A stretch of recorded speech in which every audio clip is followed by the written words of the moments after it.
நட்பும் கிரிக்கெட்டும் சம்மந்தமான எல்லா இதுவும் சொல்லிட்டாங்க ஏற்கனவே. ஓகே, திருப்பி நான் ஒன்றும் சொல்லணும் இல்லை. ட்ரைலர்லேயே பார்த்துருக்கலாம் நீங்கள் படத்தோடைய கதையை எல்லாத்தையுமே. பாட்டு அருமையாக வந்திருக்கு. திவாகரை வச்சு எங்கள் டைரக்டர் ரொம்ப புரிஞ்சிட்டாரு. பாட்டும் நல்லா வந்திருக்கு. மேலும் எங்கள் டைரக்டரும் வளரணும், நாங்களும் வளரணும் உங்களுடைய ஆசீர்வாதத்தில். நன்றி. பத்திரிகையாளர் ஊடக நண்பர்கள் எல்லாருக்கும் வணக்கம். விளையாட்டுக்காரன் நீண்ட பயணம். வெறும் விளையாட்டு மட்டும் இல்லாமல் நட்பு, காதல், அவங்க ரெண்டு தான் சொன்னாங்க. இதில் 3 சேர்ந்து ஒரு விளையாட்டு. இதில் இருக்க எல்லா விளையாட்டையும் விளையாட்டுக்காரன் காட்டியிருக்காரு. இவரோட இன்னொரு படத்துக்கும் நான் இசையமைச்சிருக்கேன். நம்ம மனோகரன் சார் தயாரிச்சிருக்காரு, அதுக்கும் இசையமைச்சிருக்கேன். இவர் எப்பவுமே டியூனு, அதாவது நான் மியூசிக் பண்ணும்போது டியூனு எல்லாமே சேர்த்து கொடுப்பாரு. இந்த தடவை என்ன பண்ணியிருக்காருன்னா பாடவும் செய்வேன்னு சொல்லி அடம் பிடிச்சி ஒரு பாட்டு பாடியிருக்காரு. நீங்களாம் கேட்டிருப்பீங்க, கண்டிப்பாக பிடிச்சிருக்குன்னு நினைக்கிறேன். இந்த படத்தை நீங்கள் சின்ன படம் இதெல்லாம் நீங்கள் தேட்டரில் பார்த்து எல்லாம் நீங்கள் சப்போர்ட் பண்ணி இந்த படத்துக்கு நல்லா வெற்றி எடுக்கிறதுக்கு நீங்களாம் ஆதரவு தரணும்னு கேட்டுக்கிறேன். நன்றி, வணக்கம். என்னை நம்பி நடிக்க வாய்ப்பு கொடுத்த டைரக்டர் தாஸ்க்கு ரொம்ப நன்றி. விளையாட்டுக்கார ஒரு அண்ணனோட ஒரு குறும்பு தங்கச்சியாக நான் பண்ணியிருக்கேன். ரொம்ப நல்லா வந்திருக்கு படம். சாங்ஸ் எல்லாமே நல்லாயிருக்கு. படம் பெரிய ஹிட் ஆகணும். ரொம்ப சந்தோஷம். நான் நடித்த ஃபஸ்ட்டு மூவி இது. அதோட ஆடியோ லான்ச்சில் நான் இப்போ நிற்கும்போது எனக்கு ரொம்ப ஹாப்பியாக இருக்குது. தேங்க்யூ. ஒரு சிறந்த படமாக வெற்றி பெறும். ஏன்னா நம்ம இந்தியாவில் 140 கோடி மக்கள் இருக்கிற இடத்துல உலகத்தில் எல்லா ஒலிம்பிக்கிலும் எல்லா நாடும் ஒலிம்பிக்கில் தங்க மெடல் முதல் இடத்துல வருது. ஆனால் விளையாட்டில் நம்ம பின்தங்கி இருக்கிறோம். இதை மாதிரி கிராமத்துலேருந்து விளையாட்டு வீரர்கள் வந்தால்தான் நம்ம இந்தியா ஒலிம்பிக்கில் தங்கப்பதக்கம் கிடைக்கும். அப்படிப்பட்ட இனி நடிகர்கள்லாம் ஏதோ பெரிய பெரிய ஸ்டார் தான் வரணும்னு இல்லை, நம்ம ஊர்லேயே எல்லாம் ஸ்டார் இருக்கிறாங்க. இந்த மாதிரி ஸ்டாருங்களாம் வரணும். இப்படிப்பட்ட சிறு சிறு படம்லாம் பெரிய வெற்றி பெறணும். ஏராளமான தொழிலாளருக்கு வேலை வாய்ப்பு கிடைக்கணும். புதிய புதிய டைரக்டருக்கு வாய்ப்பு கிடைக்கணும். இசையமைப்பாளருக்கு வாய்ப்பு கிடைக்கணும். இந்த மாதிரி தயாரிப்பாளர் ஏராளமாக வந்தால்தான் இந்தியா நாடு வளரும், தமிழ்நாடு வளரும், சினிமா வளரும் என்பதை சொல்லிக்கொண்டு நீங்கள் மேலும் மேலும் வளர வேண்டும். புதிய நடிகர் வளர வேண்டும். நம்ம ஊர்லேருந்து நடிகர் எல்லாம் வர வேண்டும். ஏதோ பெரிய உலக அழகி தான் நடிகை என்பதில்லை, நம்ம ஊர்லேயே கிராமத்தில் அழகி இருக்கிறாங்க. இவங்களெல்லாம் வெற்றி பெற்று இந்த படம் வெற்றி பெற்று எல்லோருக்கும் நல்ல வேலை வாய்ப்பு கட்டு இந்த நாடும் தமிழ்நாடு முன்னேற வேண்டும் என்பதை கேட்டுக்கொண்டு எனக்கு வாய்ப்பளித்த தோழர் ஐயா தயாரிப்பாளர் மனோகரனுக்கு நன்றி தெரிவித்துக் கொள்கிறேன். நன்றி, வணக்கம்.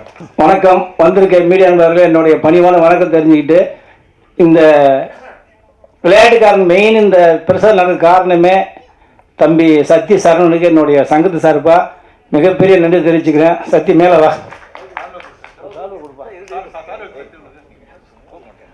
உண்மையிலேயே நான் பெருமை சொல்ல என்னன்னா, நைட்டு 7 மணி சத்தி ஃபோன் பண்ணாப்புல.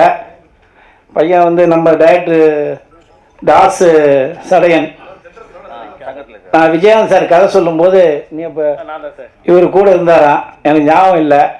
நான் ஒரு கதை சொல்லி விஜயகாந்த் சார் போய் தர்மகர்த்தான்னு ஒரு கதை சொல்லி பேசும்போது கதையெல்லாம் கேட்டு நல்லா இருக்கு, என்ன சின்ன கவுண்டர் மாரி இருக்குது, கொஞ்சம் தெளிவு பண்ணிட்டு வாங்கினார். ஆனால் அப்போ 3 வருஷம் ஆகுன்ட்டார் விஜயகாந்த் சார். அப்போ பிடிச்சர் வெயிட் பண்ண முடியுன்ட்டார். அவர் இவர் தான் என்னை விஜயகாந்த் சொல்லி கதை சொல்ல வச்சாரான். சங்கத்தை சொன்னாப்புல என்னால் நம்பவே முடியல. அதுக்கப்புறம் நானே அவருடைய டைரக்டர் இப்போ நான் ஸ்டேஜ் பேச வந்திருக்கேன். அப்போ என்ன சொன்னால் சத்ய சரணா சார் ரொம்ப சின்ன படம், ரொம்ப கஷ்டப்படுறாப்புல, எப்படியாவது பண்ணி சொன்னாப்புல. சொன்னோன்னே சரி சத்ய நீ சொன்னால் கரெக்டாக சொல்லிட்டு இப்போ வந்தேன். இந்த ஃபங்க்ஷன் நடந்த காரணம் மெயின் சத்ய சரவணன், அடுத்தது நம்ம டைரக்டர் தாஸ் சடையன், அதுக்கப்புறம் மனவாளன் சொல்லணும். இந்த சால்வு போட்டு சொல்கிறேன். ஆமாம், உண்மையிலேயே இருந்தால் தான் எங்கள் சங்கம் உறுப்பினோம்.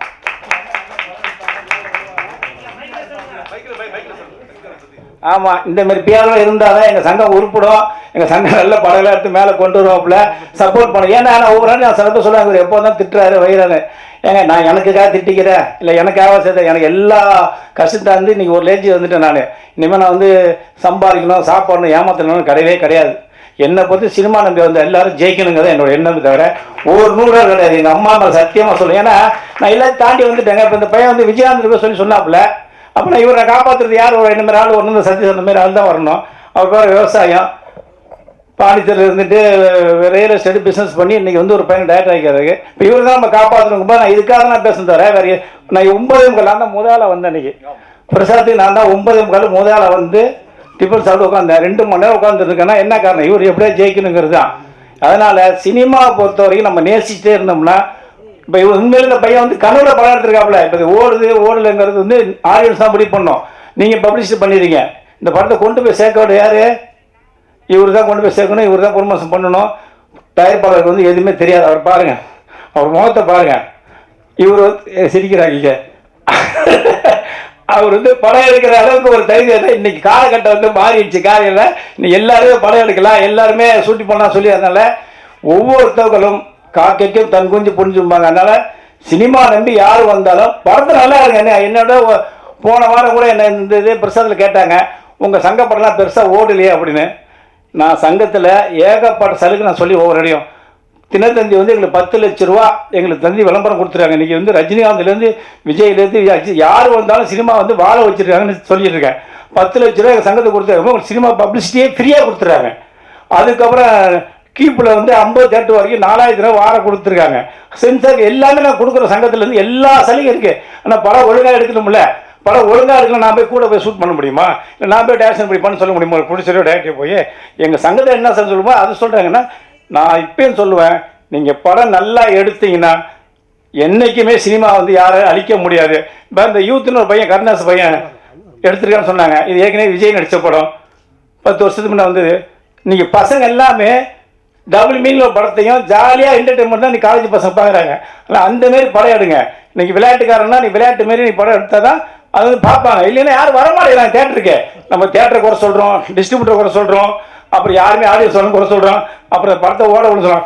ஒன்றும் இல்லை, புல் சட்டை மாற எப்போதுமே பார்த்தீங்கன்னா ஏதாவது சொல்லுவாப்புல. இந்த யூத்தை வந்து ஒரு இடம் பார்க்கணும்னு சொல்லியிருக்காரு.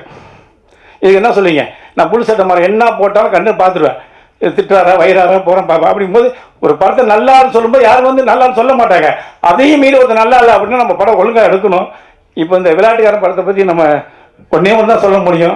ஒரு விவசாயி ஒரு டேட் நம்பி ஒரு படத்தை போட்டு எடுத்து இன்றைக்கி இந்த ஆர்கனைஸ் பண்ணியிருக்காருன்னா இவர் நம்ம கண்டிப்பாக சப்போர்ட் பண்ணணும். மேக்ஸிமம் அந்த படத்தை என்ன ஓடணுமோ அது அவங்க தான் முடிவு பண்ணணும். நன்றி, வணக்கம். பிறந்தாச்சுக்கெல்லாம் நான் சார் ஆஃபீஸில் போய் பல நாள் சான்ஸ் கேட்டேன். இதே சாய் கிராமத்தில் அந்த ரைட்டில் தான் பிரசாத் எழுதுறாங்க. ஏன் சொல்ல வரேன்னா பாருங்கள், நான் இவர்கிட்ட போய் சான்ஸ் கேட்டுருந்தேன். இன்றைக்கி நான் ஒரு தலைவராக இருந்து ஒரு சங்கத்தில் 24 சங்கம் தலைவராக இருந்து இன்றைக்கி அவர் ஸ்டேஜ் நானும் கூட இருக்கேன்னா எனக்கு பெருமை தானே? இது எனக்கு பெருமை தானே? ஏன்னா நான் அன்றைக்கி தெருவா நாய் கூட கொஞ்சம் ரெஸ்ட் எடுத்து ஓடும். நாங்கள் நாயோட கேவலமாக ஓடி சான்ஸ் கிட்ட அலைஞ்சோம் இருந்தால். அதுக்கப்புறம் கிழக்கே ஒரு பாட்டு ஒன்று சார் எடுத்தார், அதுக்கும் போய் சான்ஸ் கேட்டேன். எல்லாம் முடிஞ்சு கடைசியாக நீங்கள் நான் சங்கத்தை வச்சுருக்கேன்னா உங்களையெல்லாம் காப்பாற்றுங்கிற ஒரே காரணத்தை அந்த சங்கத்தை வச்சு தர. அவர் எந்த எண்ணமும் நினைக்காதீங்க. யார் நான் என்ன பேசினாலும் கோபப்படாதீங்க. நான் உண்மையை தான் பேசுவேன். ஏன்னா நான் எப்படியா இருந்து வந்தேன். ஏன்னா நான் வடிவேலுக்கே முதல் 10,000 ரூபா சம்பளம் வாங்கி கொடுத்தது நான் தான். அந்த படம் பேர் கோகுலம். பானுப்பிரியா, அர்ஜுன், ஜெயன் நடித்த படம். அதுக்கப்புறம் வள்ளி படத்தை 1 லட்ச ரூபா நடிகர் வடிவேலுக்கு நான் தான் ஃபோன் அட்டன் பண்ணி வாங்கி கொடுத்தாங்க. ஏன் சொல்றேன்னா உண்மையாக இருந்தால் ஒரு காலமும் தோக்க மாட்டோம், ஜெயிப்போம். நன்றி. சினிமாவை பற்றி டீட்டெயிலாக உங்களுக்கு விளக்கமாக சொல்லிட்டாரு. இந்த படத்தினுடைய ஆடியோ லான்ச்சுக்கு நான் வந்ததுக்கு காரணம், தாஸ் வந்து எனக்கு உதவி இயக்குனராக பணியாற்றினவர். நண்பர்கள் நற்பணி மன்றம் அப்படிங்கிற படத்தில் நம்ம கூல் சார் கூட அதில் மெயின் லீடிங் ரோல் பண்ணாங்க. ஸோ இப்போ யூத்துங்கள் வரவழைக்கணும் அப்படின்னு சொன்னாக்கா வந்து யூத் சப்ஜெக்டாக இருக்கணும் அப்படிங்கிற மாதிரியான ஒரு மேட்ருக்கு வந்திருக்காங்க. ஆனால் வந்து தாய் கிழவிங்கிற படமும் சூப்பர் ஹிட் ஆகிருக்கு. கான்செப்ட் டைரக்டருங்க எடுத்துக்கிறத கரெக்டான நேரேஷனில் ஆடியன்ஸுக்கு பிடிக்கிற மாதிரி சொல்லிட்டாலே போதும். இந்த கதை தான் அதுக்குள்ளேயே நம்ம இருக்கணுங்கிற வட்டத்துக்குள்ளே இருக்கணுங்கிற அவசியம் இல்லை. தாஸை பொறுத்த மட்டும் அவர் பல படங்கள் இப்போ இயக்குனராக பணியாற்றியிருக்காரு. முதல்ல அவர் இயக்குனராக போகிறேங்கிறது, அவர் தேவா சார் தேவானன்ட்ட எல்லாம் சீடராக இருந்தவர். அது சபேஷ் முரளி, ஸ்ரீகாந்த் தேவா, அங்கே நாங்கள் முதல் சந்திப்பு அங்கே தான். அப்படியே கதை சொல்கிற லெவலுக்கு வந்தார். முதல் கதை என்கிட்ட ஒரு கதை சொன்னார். இது கண்டிப்பாக இதை படமாக பண்ணலாப்பா, உன்னுடைய முதல் படத்துக்கு இந்த கதையை வச்சுக்க அப்படின்னு அப்போ சொல்லியிருந்தேன். அந்த கதை தான் இந்த கதை. இதுக்கு டைட்டில் வைக்க சொன்னார். விளையாட்டை வச்சு தான் நம்ம பண்ணியிருக்கேன். விளையாட்டுக்காரன் ஐயே, வேலைக்காரன், ரிக்ஷாக்காரன், பாட்டுக்காரன் எல்லாம் ஹிட் ஆகிட்டு இருக்குது. அது மாதிரி இதுவும் ஹிட் ஆகும் அப்படின்னு சொன்னேன். என்னுடைய மனப்பூர்வமான வாழ்த்துக்கள். தம்பி திவாகர் அம்பேல் ஜுட்டுங்கிற ஒரு படம், அவருக்கு முதல் படம். அந்த படத்துக்கும் ஆடியோ லாஞ்சுக்கு வந்திருந்தேன், வாழ்த்தினேன். இப்போ நிறையா படங்கள் பற்றிட்டாங்க. இந்த படமும் மாபெரும் வெற்றி. பாடல்லாம் ரொம்ப நல்லா இருக்குது, அருமையான பாடல், சூப்பராக இருக்குது. தம்பி பாடியிருக்காரு ஒரு பாடல், நல்லா இருக்குது, ரொம்ப அருமையாக இருக்குது, கிராமத்து பாணியில். வந்து இந்த படம் மாபெரும் வெற்றி. இதில் நடித்த கதாநாயகன், கதாநாயகி, நடிகர்கள் அவங்க மென்மேலும் பல படங்களில் தொடர்ந்து நடிக்கணும். இதுக்கு உறுதுணையாக நடிச்சிருக்க மற்ற நடிகர்களுக்கும் டெக்னீஷியன்களுக்கும் அது இணை இயக்குனர் உதயா அவர்களுக்கும் என்னுடைய வாழ்த்துக்களை தெரிவித்துக் கொள்கிறேன். இந்த படம் மாபெரும் வெற்றியடைய என் மனப்பூர்வமான வாழ்த்துக்கள். அண்ணன் இணை இயக்குனர் ஐயப்பன் அவரும் இதில் வந்து முழுமையாக பணியாற்றியிருக்காரு ஈடுபாடோட. அவருக்கு என்னுடைய மனமார்ந்த வாழ்த்துக்கள். அவங்களாம் கூடிய சீக்கிரம் அவங்களும் டாஸ் மாதிரி இயக்குநர்கள் ஆகணும். வந்து அன்பு சார் வந்திருக்காரு, அவருடைய வாழ்த்துக்களுடன் இந்த படம் நல்லா ரிலீஸ் ஆகி எல்லா தேட்டர்களையும், நிறைய தேட்டர்களில் ரிலீஸ் ஆகி மாபெரும் வெற்றியடைய எனது மனப்பூர்வமான வாழ்த்துக்கள். டேரக்டர் சார் சார்லாம் வந்திருக்காங்க, பெரியவங்கெல்லாம் வந்திருக்காங்க, குரல் சொல்லி சார் வந்திருக்காங்க. எல்லாருக்கும் வணக்கம் சொல்லி விடைபெறுகிறேன். நன்றி. தம்பி சக்தி சரவணனுடைய ஆணைக்கிணங்க, அன்புக்கிணங்க நேற்று கூப்பிட்டு இந்த மாதிரி ஒரு படம் இருக்குன்னு அப்படி வாங்கினார். அடுத்தது தாஸ் இயக்குனர் பேசினார், இந்த படத்தினுடைய விளையாட்டுக்காரனுடைய இயக்குனர். இந்த படம் எதை பற்றி சொல்லுது அப்படின்னு சொன்னால் நட்பை பற்றி சொல்லுதுண்ணே அப்படின்னாரு. ஒரு காதலை சொல்லியிருக்கோம், ஒரு விளையாட்டை சொல்லியிருக்கோம்னாரு. நட்பு என்பது உடுக்கை இழந்தவன் கை போலே அங்கு இடுக்கண் களைவதான் நட்பு அப்படின்ற அளவுக்கு நட்பினுடைய மேன்மை சொல்கிற ஒரு குரல் வந்து அப்படி நட்பு இருக்கணும். அதே போல தான் விளையாட்டு. விளையாட்டு என்பது ஒருத்தவன் பேர் வாங்கிறதுக்காக விளையாடக்கூடாது. அந்த கேம், அந்த விளையாட்டு வெற்றி அடைகிறதுக்காக டோட்டல் டீமும் விளையாடணும். அதே போல் காதலில் ஒருத்தவங்க ஜெயிச்சிடக்கூடாது, ரெண்டு பேரும் சேர்ந்து ஜெயிக்கணும். எல்லாமே வெற்றியை மையமாக கொண்டது தான் நட்பு, காதல், விளையாட்டு எல்லாமே. கிரிக்கெட் வந்து இப்போ அண்ணா சொன்னாங்கள்ல, கிட்டி புல், கோட்டி புல்லுன்னு சவுத்தார்கான்லாம் சொல்லுவாங்க. அது அப்புறம் கிட்டி புல்னு மாறிச்சு. அது போய் இப்போ வந்து ஃபுல்லாக கிரிக்கெட் ஆயிடுச்சு. 16ஆம் நூற்றாண்டுகளில் இங்கிலாந்தில் ஆரம்பிக்கப்பட்ட இந்த விளையாட்டு 11 பேர் ஒரு டீமுக்கு, 2 டீம் பண்ணிட்டு 22 பேர் விளையாடுவாங்க. இது வந்து ஒரு கனவான்களின் விளையாட்டு என்று சொல்லப்பட்டு 18ஆம் நூற்றாண்டுக்கு பிறகு மிகப்பெரிய ஒரு ஃபேமஸ் ஆச்சு. அதுக்கு பிறகு மீடியா, டிவி வந்த பிறகு உலகம் பூராக இந்த விளையாட்டு வந்து நம்மக்கிட்ட வந்து சேர்ந்துருச்சு. அதனால கோட்டி புல்லு போயிடுச்சு. இதில் என்னன்னு கேட்டால், இந்த கிரிக்கெட்டு கனவான்கள் விளையாட்டு, ஏழைகளின் விளையாட்டு ஃபுட்பால். அதுலேயும் 11 பேர் தான் ஒரு டீமுக்கு இருப்பாங்க. ஏழைகளின் விளையாட்டு ஃபுட்பால், பணக்காரர்களின் விளையாட்டு கிரிக்கெட் என்று சொல்லப்பட்டு இன்னைக்கு மிகப்பெரிய பணக்கார விளையாட்டாக ஃபுட்பாலும் ஆயிடுச்சு. அதிக மக்கள் பார்க்கின்ற ஒரு விளையாட்டு, அதிக நாடுகள் விளையாடுற விளையாட்டு. 2வதுல வந்து கிரிக்கெட் இருக்குது. அப்படி ஒரு கிரிக்கெட்டை மையமாக வச்சு தம்பி தாஸ் எடுத்திருக்கிறது ரொம்ப மகிழ்ச்சியானது. அடுத்தது வந்து காதலில் வந்து அப்துல் ரஹ்மான் சொல்வது போல், காதலில் தான் கண்கள் பேசுகின்றன, உதடுகள் சந்தித்துக் கொள்கின்றன. அப்துல் ரஹ்மான் ஒரு மிகச்சிறந்த காதல் கவிதை எழுதுவார். அப்படி ஒரு காதலில் வந்து நீங்கள் வந்து கண்களால் பேசுவது தான் காதல். அது என்னென்னா வயசுக்குள்ளே இருக்கணும். வயசுக்கு மீறி கண்களால் பேசிக்கிட்டோம்னா ஆபத்தில் முடிஞ்சிடும். அதனால் காதலும் ஒரு ஆபத்தான விளையாட்டு தான். இளைஞனாக இருக்கிற ஒரு சரியான விளையாட்டு இது. அப்படி காதலையும் ரொம்ப கவனமாக சொல்லியிருக்கிறதா சொன்னாப்புல. அப்புறம் இந்த தயாரிப்பாளர், ஒரு கிராமத்திலிருந்து வர்ற தயாரிப்பாளர் மிகப்பெரிய வெற்றி அடையணும். நான் எப்போதுமே ஒரு மனிதர்களை சந்திக்கும் போது முதலில் நான் மூக்கை தான் பார்ப்பேன். ஒருத்தருடைய மூக்கை தான் நான் ஃபஸ்ட்டு பார்ப்பேன். அது ஏன்னு காரணம் எனக்கு தெரியாது. அதை மாதிரி நான் சொல்லிகிட்டு இருக்கும்போது தமிழச்சி தங்கப்பாண்டியன்கிட்ட நான் சொன்னேன், நான் இப்படி தான் அவங்க சொன்னாங்க, ஏய் சிவா என்னப்பா, நான் வந்து ஒருத்தனுடைய காலை தான் பார்ப்பேன்னாங்க. அவங்க காலை நான் பார்ப்பேன். உடனே சொன்னேன், ஏங்கா அது நீங்கள் காலை பார்க்குறீங்கன்னு. அவங்க சொன்னாங்க, நான் கிராமத்தில் இருக்கும்போது என் பாட்டி, எங்கள் அக்கா எங்கள் பெரியம்மா எல்லாம் உழைச்சிட்டு வருவாங்க. அந்த கால் அப்படியே முரட்டுத்தனமாக இருக்கும். அப்போ நான் காலை பார்த்து இவன் மிகப்பெரிய உழைப்பாளி இவங்க அப்படின்னு நான் யோசிச்சுக்குவேன். ஆனால் நகரத்தில் வந்து எல்லாம் ஷூ 3 க்ளோஸ் பண்ண செருப்பு போட்டிருக்கிறதால என்னால் அந்த காலை என்னால் பார்க்க முடியலன்னு சொன்னாங்க. அப்படி ஒரு ஒரு உழைப்பினுடைய சின்னமாக இருக்கின்றது தான் கிராமங்கள். அந்த கிராமத்திலிருந்து இன்னைக்கு இவ்வளோ பெரிய ஒரு சிறந்த மனவாளன் சார் வந்து இந்த தம்பி நம்பி படம் பண்ணியிருக்காரு. அவருடைய மிகப்பெரிய வெற்றி அடையணும். இந்த படத்தில் நடித்திருக்கின்ற ஒவ்வொருத்தவங்களும் மிகப்பெரிய வெற்றி அடையணும். இன்னும் அடுத்தடுத்த படங்களில் ரொம்ப கவனமாக படம் பண்ணணும். ஏன்னு கேட்டால் ஒரு திரைத்துறை என்பது ஒவ்வொரு நாளும் அப்டேட் பண்ணிக்கிட்டே போகிறது தான். அதாவது எந்த விஞ்ஞானம் வந்தாலும் உடனே ஃபஸ்ட்டு சினிமா உள்ளே இழுத்துக்கும். நீங்கள் கிரேன் கட்டடம் கட்டுறதுக்கு போச்சுன்னு பார்த்தீங்கன்னா இப்போ லைட் வைக்கிறதுக்கு யூஸ் பண்ணுவாங்க 150 அடி கிரேனை. அப்போ சினிமா என்பது என்னன்னு கேட்டிங்கன்னா எந்த ஒரு புதிய கண்டுபிடிப்புகள் வந்தாலும் அது சினிமா உள்ளே இழுத்துக்கும். அப்படி அப்டேட் ஆகிட்டே இருக்கிற ஒரு மிகச்சிறந்த ஒரு தொழில். அதனால் நீங்களும் மிகச்சிறந்த அப்டேட் ஆகி சிறந்த படங்கள் பண்ணுங்கள். அண்ணன் அன்பண்ணனுக்கு வணக்கம். தம்பி கூல் சுரேஷ் கிரிக்கெட் போட்டியோடய வந்துட்டாப்புல, இன்றைக்கி அவர் தான் கண்டென்ட்டு. அதனால் என்னுடைய தம்பி கூல் சுரேஷ்க்கு வாழ்த்துக்கள். இதில் வந்திருக்கிற அண்ணன் ராதாபாரதி அண்ணன், அதாவது ஆல் சாங் ஹிட்டு ஒரு படத்துலன்னா அண்ணன் படம் தான், வைகாசி பிறந்தாச்சு. ஏன்னா தேவா சார் வந்து அதுக்கு முன்னாடி ஓடுகிற வண்டி ஓடன்னு ஒரு பாட்டு இருக்கு. அதுக்கு பிறகு வந்து எல்லா சாங்கும் ஹிட்டு. அதே போல் இளையராஜாவுக்கு பிறகு பிட் சாங் இல்லாமல் இருந்தது. பிட்டா சாங் போடுவார் ராஜா சார்.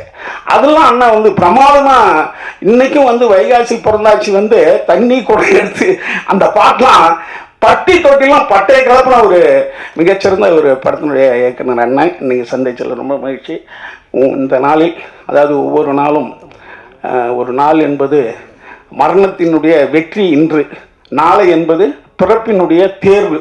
அதனால் ஒவ்வொரு நாளும் நம்ம வந்து மரணத்தில் இருந்து வெற்றி அடைந்தோம், நாளை நினைத்து பிறப்பில் இருந்து தேர்வு பெற்றும் வாழ்வோம். நன்றி, வணக்கம். இந்த கைத்தட்டல்கள் அனைத்தும் இந்த விளையாட்டுக்காரன் அந்த படத்தோட டீமுக்கு தான் போய் சேரும். அதுக்கு காரணம் என்னன்னு பார்த்தீங்கன்னா, ஆக்சுவலாக இந்த விளையாட்டுக்காரன் அந்த டைட்டில் வந்து என் கூட ஒத்துப்போகும். ஏன்னா இப்போ வரைக்கும் நான் எந்த ஒரு குறிக்கோளும் இல்லாமல் நான் பாட்டுக்காக வெளுத்ததெல்லாம் பால் அப்படின்னு அப்படியே வர பாதையில் நான் பாட்டுக்காக போயிட்டே இருக்கேன். எங்கள் அம்மா எங்கள் ஆயாலாம் அடிக்கடி சொல்லுவாங்க, விளையாட்டுக்காரனாக இருக்கானாப்பா, இன்னமும் புத்தி இல்லாமல் அப்படியே ஏதோ அப்படி இருக்கிறானே அப்படின்னு சொல்லுவாங்க. அதனால் இந்த டைட்டில் பார்க்கும்போது அப்படியே எனக்கே ஒரு இது தோணுச்சு, இன்னமும் புத்தி இல்லாமல் தான் இருக்கிறான். இப்போ கூட பாருங்கள், இந்த படத்தில் இவ்வளோ பேர் நடிச்சிருக்காங்க. ஆனால் இந்த படத்துக்கு என்னை கூப்பிட்ருக்காங்க. அந்த இடத்துல இந்த படத்தில் சம்மந்தப்பட்டதோ இல்லை படத்தோட பேரையோ வெளியில் பிரபலப்படுத்தணும் அப்படின்றதுக்காக நான் ஒரு பேட் எடுத்துகிட்டு வந்தேன், பால் எடுத்துகிட்டு வந்தேன்.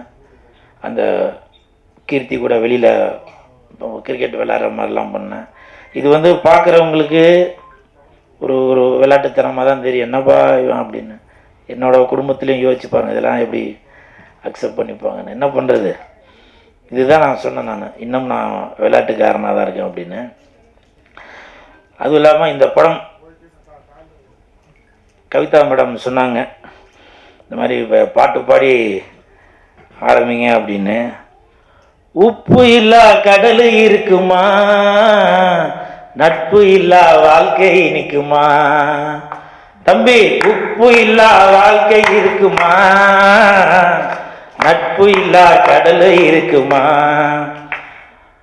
ஸோ அப்படி இந்த படத்தில் வந்த பாட்டு நட்புக்காக ஒரு இந்த கதையில் இம்பார்ட்டன்ட் கொடுத்துருப்பாங்கன்னு நினைக்கிறேன். ஸோ தாஸ் அவர்களுக்கு, இயக்குனர் தாஸ் அவர்களுக்கு என் மனமார்ந்த வாழ்த்துக்கள். லெஃப்டில் வாங்க, ரைட்டில் வாங்க, லெஃப்டில் வாங்க. ரொம்ப நன்றி. தாஸ் அவர்களை வந்து கிட்டத்தட்ட எனக்கு ஒரு 15-20 வருஷமாக தெரியும். நான் அப்போது நடிக்கிறதுக்கு சான்ஸ் தேடி ஆஃபீஸ்லாம் போகிறப்போ நிக்காட்ஸில் ஆஃபீஸ் பாயாக இருந்தார், ஏவிஎம்மில் இருந்தார், சிஜே சினிமா விஜயகாந்த் சாரோடது இந்த நிறைஞ்ச மனசு இதெல்லாம் பண்ணாங்க இல்லையா, அந்த இதெல்லாம் இருந்தேன் நான். ஸோ அப்போ வந்து இப்போ சினிமா அதே பற்றி பேசிகிட்டு இருப்பார்.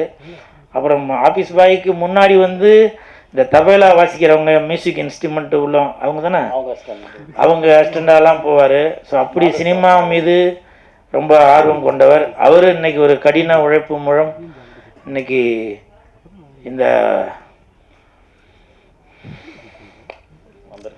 ஆமாம் கண்டிப்பாக ஒரு நல்லது நடக்கும். சரிங்களா? அதுதான் விளையாட்டுக்காரன். கண்டிப்பாக இந்த படம் வந்து ஒரு மிகப்பெரிய வெற்றி அடையும்.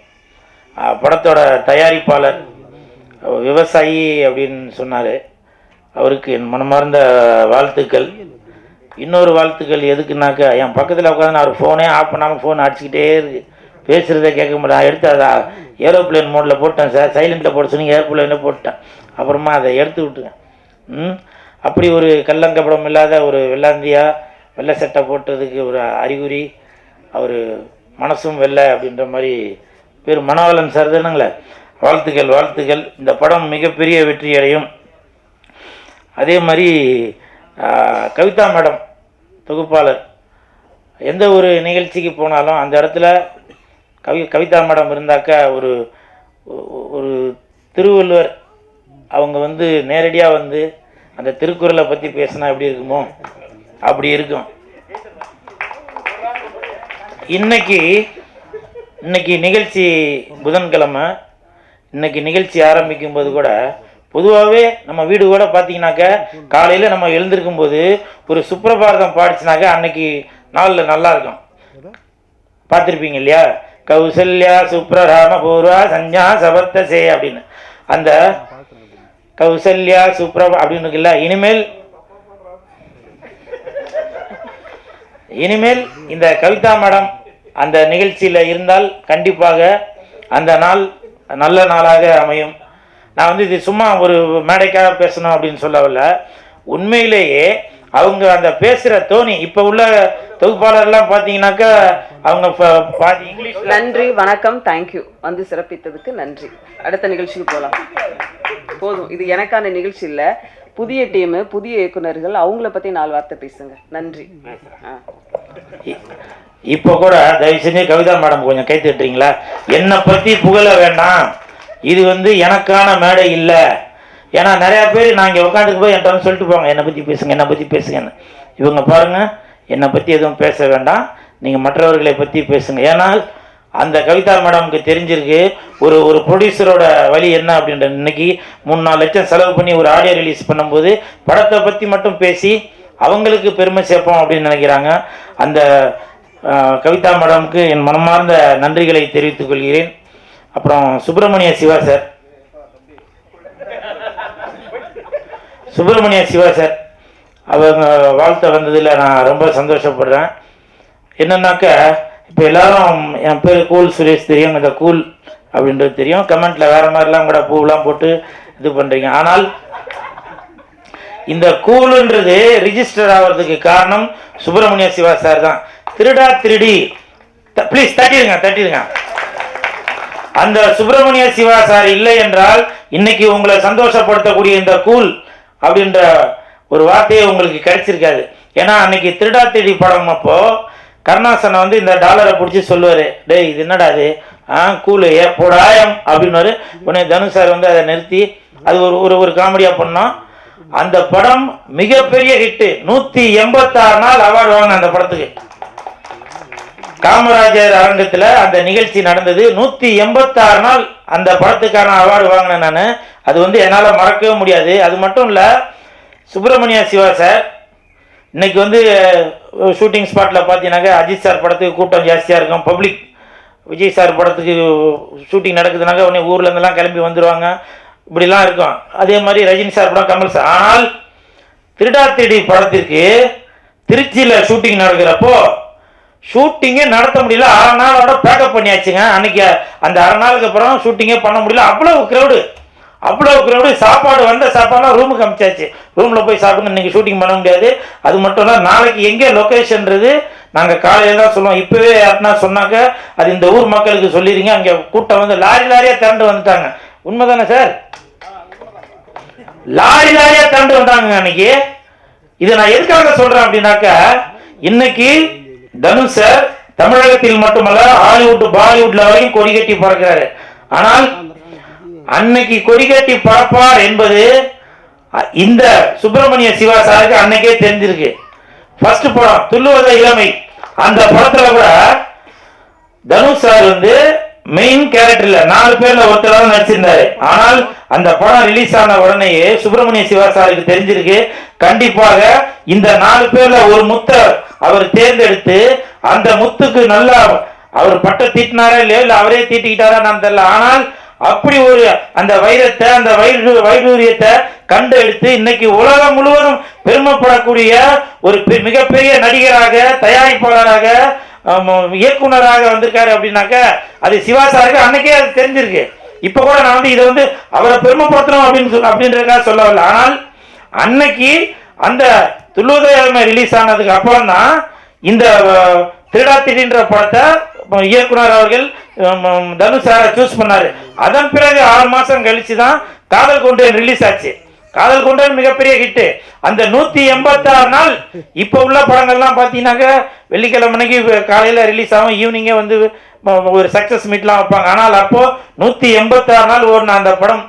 அவர் மிகப்பெரிய ஒரு இயக்குனரான அவர் சுப்பிரமணிய சிவா சார் அவர்கள், அவர் கூட நான் இந்த மேடையில உட்காந்துருக்கேன் அப்படின்னாக்க அதுக்கு வந்து மிகப்பெரிய நன்றியை தெரிவித்துக் கொள்கிறேன் இந்த விளையாட்டுக்காரன் டீமுக்கு. இந்த சுப்பிரமணிய சிவா சார் இவ்வளவு நாள் நான் ஒரு 20-25 வருஷமா அவர் கூட பழகியிருந்தாலும் முதலாக இந்த மேடையில தான் நான் அவர் கூட பக்கத்தில் உட்காந்துருக்க கூட அந்த வாய்ப்பு கிடைச்சிருக்கு. நான் அவர் கூட அவரோட படங்கள் நடிச்சிருந்தாலும் இது வரைக்கும் அவரோட மேடையில் அவர் பக்கத்தில் நான் உட்கார்ந்ததே இல்லை. அதனால் இந்த விஷயத்த நான் சொல்லணும் அப்படின்னு நினச்சேன். நன்றி சார், உங்களால் தான் எனக்கு இன்ன வரைக்கும் ஒரு பேரோடு இருக்கேனாக்க அதை நான் எப்போவுமே உங்களை அந்த நன்றி மற மாட்டேன் சார். அதாவது ஒரு விக்ரமாதித்தன் கதை இருக்குது, அதில் 4 நண்பர்கள் இருப்பான். அந்த 4 நண்பர்களில் ஒருத்தன் வந்து எந்த எலும்பு கிடைச்சாலும் அதை வந்து உருவமாக்கிடுவான். இன்னொருத்தவன் அந்த அந்த உருவமான அந்த உருவத்துக்கு நரம்பெல்லாம் செஞ்சு நிற்க வச்சுடுவான். இன்னொரு நண்பன் என்ன பண்ணுவான், அதுக்கு வந்து தோல் பற்றிடுவான், தோலை உண்டாக்கிடுவான். இன்னொரு நண்பன் என்ன பண்ணுவான்னா அதுக்கு உயிர் கொடுத்துருவான்.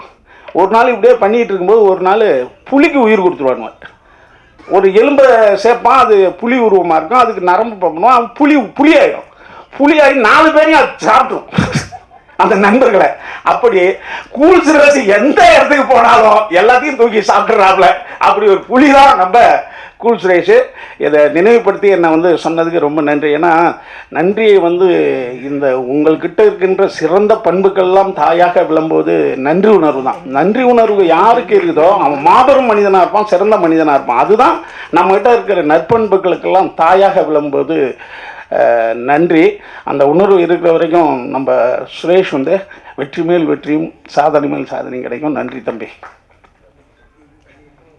இன்னும் ஒரு 2 நிமிஷம் மட்டும் பேசிடுறேன்பா.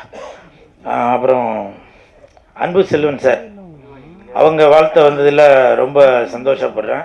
ஏன்னா அவரோட குரூப்பில் அடிக்கடி சொல்லிக்கிட்டே இருப்பார், கூல் சுரேஷை பயன்படுத்துங்க அப்படின்னு சொல்லிக்கிட்டே இருப்பார். இப்போ கூட ஆடியோ ரிலீஸில் வந்து ட்ரெய்லர் பார்க்குறப்போ அப்போ கூட தயாரிப்பாளர்கிட்ட சொன்னார், பாருங்கள் இதில் ஒருத்தராக கூல் சுரேஷை பயன்படுத்தி இருந்தால் கூட இன்னைக்கு ப்ரொமோஷனையும் தாண்டி அவன் தோல் மேலே வச்சுட்டு தூக்கிட்டு ஓடிட்டு இருப்பான் அப்படின்னு ப்ரொடியூசர்கிட்ட சொன்னது என் காதில் கேட்டுச்சு.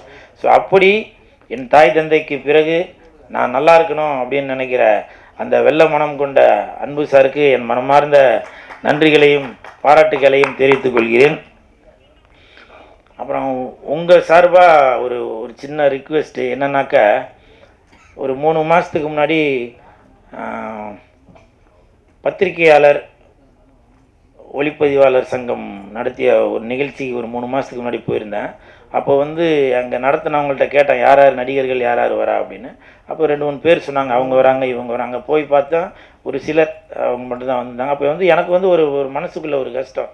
ஏன்னா நீங்கள் என்ன தான் கோடியாக போட்டு படம் எடுத்தாலும் இந்த இடத்துக்கு வந்து இவங்க முன்னாடி காட்டி அவங்க வச்சுருக்க கேமராவில் அதை ஷூட் பண்ணி அதை வெளியிலலாம் எல்லா இடத்தையும் காட்டுறாங்க. அப்போ அதுக்கு மட்டும்தான் இவங்களை நீங்கள் பயன்படுத்துவீங்களா? அவர்களுடைய நல்லது கெட்டது குடும்ப நிகழ்ச்சி வெளி நிகழ்ச்சி எல்லாத்துலேயும் கலந்துக்க கூடாதா என்பது என்னோட ஒரு ஆதங்கம். அது காரணம் இன்றைக்கி நான் இவ்வளோ தூரம் வந்திருக்கேன்னா கூட அதுக்கு நீங்கள் தான் காரணம். ஸோ அந்த ஒரு எண்ணத்தில் தான் நான் சொல்கிறேன், தயவு செஞ்சு நடிகைகள் நம்மளுடைய குடும்ப உறுப்பினர்களாக இருக்கும் பத்திரிகையாளர் சங்கம் ஒளிப்பதிவாளர் சங்கம் இவங்களுடைய நிகழ்ச்சியெலாம் நீங்கள் தயவு செஞ்சு கலந்துக்கணும். அந்த நேரம் மட்டும் நம்மளோட படத்துக்கு மட்டும் ப்ரமோஷனுக்கு மட்டும் பயன்படுத்தினா போதும் அப்படின்னு நினைக்கிறீங்க. அது வந்து எனக்கு ஒரு மிகப்பெரிய மன வருத்தம். இது என் மனசுலேருந்து சொல்கிறேன். இது சொல்கிறது கூட எனக்கு இது இருக்கான்னு தெரியல. இருந்தாலும் நான் கண்கூடாக பார்க்குறதுனால உங்கள் ஒருவனாக எனக்கு சொல்லணும் அப்படின்னு தோணுச்சு. அதுக்காக தான் சொல்கிறேன். அப்புறம் இப்போ சமீபத்தில் பார்த்தீங்கன்னாக்கா கேப்டன் அந்நியார் அவர்களை பற்றி சில தவறான செய்திகள்லாம் போட்டுட்டு வரீங்க. 1.5 கோடியில் கார் வாங்கிட்டாங்க, திமுக கூட இணைஞ்சதால் 300 கோடி பணம் கொடுத்துருக்காங்க, அதில் வந்து ஒரு பெரிய ஆடம்பர கார் வாங்கிட்டாங்க அப்படின்னு சொல்லி ஒரு பொய்யான தகவலை சொல்லிட்டு வரீங்க. ஏன் கேப்டன் குடும்பத்திற்கு ஒரு 1.5 கோடியில் கார் வாங்கிறதுக்கு கூட அவங்களால முடியாதா? அது மட்டும் இல்லை, அந்த கார் வாங்கியே கிட்டத்தட்ட 1 வருஷம் 2 வருஷம் கிட்ட ஆகுது. நான் அந்த காரை நான் ஏற்கனவே பார்த்துருக்கேன். அப்படி இருக்கும்போது உங்களுக்கு பிடிக்கலனாக்க விட்டுட்டு போயிருங்க. அதை விட்டுட்டு எதுக்கு ஒரு தவறான செய்தியை கேப்டன் குடும்பத்தின் மீதும் தேமுதிக மீதும் எதுக்கு ஒரு தவறான செய்தியை பரப்பிட்டு வரீங்க? அப்படி நீங்கள் கேப்டன் மேலே உங்களுக்கு அவ்வளோ அக்கறை இருந்துச்சுன்னா, தேமுதிக மேலே உங்களுக்கு அவ்வளோ அக்கறை இருந்துச்சுன்னா, போன எலெக்ஷன்லாம் நிற்கிறப்போ கேப்டனை ஜெயிக்க வச்சிருக்க வேண்டியதானுங்க. இப்போ நீங்கள் சொல்கிறதான் பார்த்தா ஏதோ வைத்தறிச்சலில் சொல்கிற மாதிரி இருக்கு. அப்படி நீங்கள் கேப்டன் மீதும் தேமுதிக மீதும் அவ்வளோ உங்களுக்கு அக்கறை இருந்துச்சுனாக்க நீங்கள் அப்போவே ஜெயிக்க வச்சிருக்கலாம். ஏன் அவருடைய மகன் பிரபாகரன் அவர்கள் நிற்கும்போது கூட அவரை ஜெயிக்க வச்சிருக்கலாமே? கட்சியில் உள்ளவங்களை ஜெயிக்க வைக்காட்டியும் அட்லீஸ்ட் அவருடைய மகனையாச்சும் ஜெயிக்க வச்சிருக்கலாமே? எதுக்கு இப்படி ஒரு தவறான விமர்சனங்களை எல்லாரும் வைத்துட்டு வரீங்க? தயவு செய்து இந்த உலகம் வந்து வாழ்ந்தாலும் ஏசும் தாழ்ந்தாலும் ஏசும். அதனால நீங்க கேப்டன் அவர்களுக்கு, தேமுதிக அவர்களுக்கு, அந்நியார் அவர்களுக்கு, பிரபாகரன் அவர்களுக்கு நீங்க ஓட்டு போராட்டியும் கூட பரவாயில்ல, ஆனால் தயவு செய்து ஒரு தவறான விமர்சனத்தை வைக்காதீங்க. 300 கோடி வாங்கிட்டாங்க நீங்க சொல்றீங்களே, நீங்க தான் பக்கத்துல இருந்து போய் எண்ணிக்கிட்டு இருந்தீங்களா? அந்த மிஷின்ல போட்டு 300 கோடி எண்ணி பார்த்தீங்களா எவ்வளவு கொடுத்தாங்க அப்படின்னு? தயவு செய்து கேப்டன் அவர்களுடைய குடும்பத்தை பத்தி யாரா பேசினீங்கன்னாக்க உங்க நாக்கு அருகி போயிடும். அவருடைய சாப்பாட்டை சாப்பிட்டுட்டு நீங்க அவரை பற்றி கேப்டன் குடும்பத்தை பத்தி தவறாக பேசியிருந்தா உங்க குரலும் அருகி போயிடும்.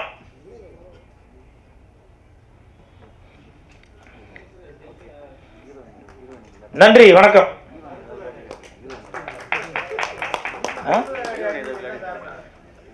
இது என்ன ஹீரோயினா?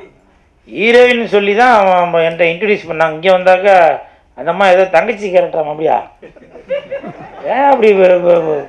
நான் எப்பவுமே உண்மையை மட்டும்தான் பேசுறாளே. ஏமா வாமா.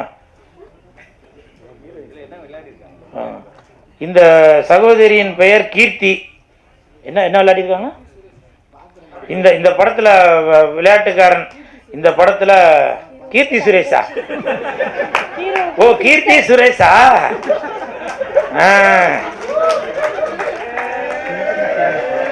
நல்லா இருக்கு, நல்லா இருக்கு.